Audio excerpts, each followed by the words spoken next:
बहुत समय पहले की ये बात है। एक प्रसिद्ध गुरु अपने मठ में शिक्षा दिया करते थे और सभी शिक्षक वहां जाकर शिक्षा प्राप्त करते थे। ये गुरु का शिक्षा देने का तरीका थोड़ा अलग था। गुरु का मानना था कि सच्चा ज्ञान हमें मौन रहकर ही आ सकता है।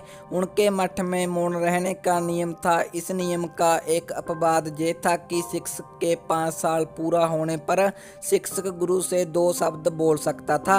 एक शिक्षक ने अपने पहले 5 साल इस मठ में पूरे कर दिए थे और वो अब गुरु के पास 2 शब्द बोलने के लिए जाता है। गुरु ने शिक्षक को 2 उंगलियां दिखाकर अपने 2 शब्द बोलने का इशारा कर दिया। शिक्षक बोला, बुरा खाना। गुरु उस शिक्षक से कुछ नहीं बोले और उन्होंने हाँ में अपना सर हिला दिया। 5 साल के बाद फिर से वो शिक्षक गुरु के पास अपने 2 शब्द बोलने के लिए जाता है। वो इस बार गुरु से कहता है कि कठोर बिस्तर। गुरु जी ने इस बार भी कुछ नहीं कहा और उन्होंने सिर्फ अपना सर हाँ में हिलाकर जवाब दे दिया। इस शिक्षक के और 5 साल भी हो गए और इस बार ये शिक्षक मठ छोड़कर जाने की आज्ञा लेने के लिए गुरु जी के पास जाता है। इस शिक्षक ने इस बार गुरु जी से 2 शब्द बोले नहीं। गुरु जी ने इस बार इस शिक्षक को जवाब दिया जानता था और उसे जाने की आज्ञा दे दी।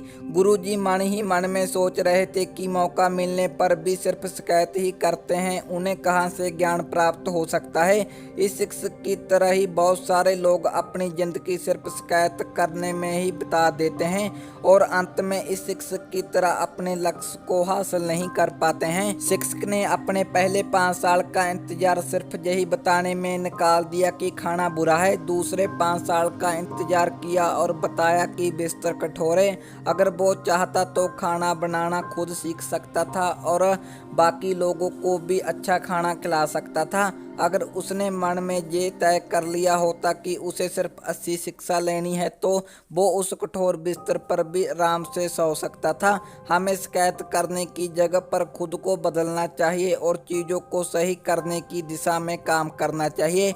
अगर आपको हमारी स्टोरी शिकायत अच्छी लगी हो तो अपने दोस्तों के साथ भी शेयर कीजिए और कमेंट में ज़रूर बताइए कि कैसी लगी हमारी स्टोरी।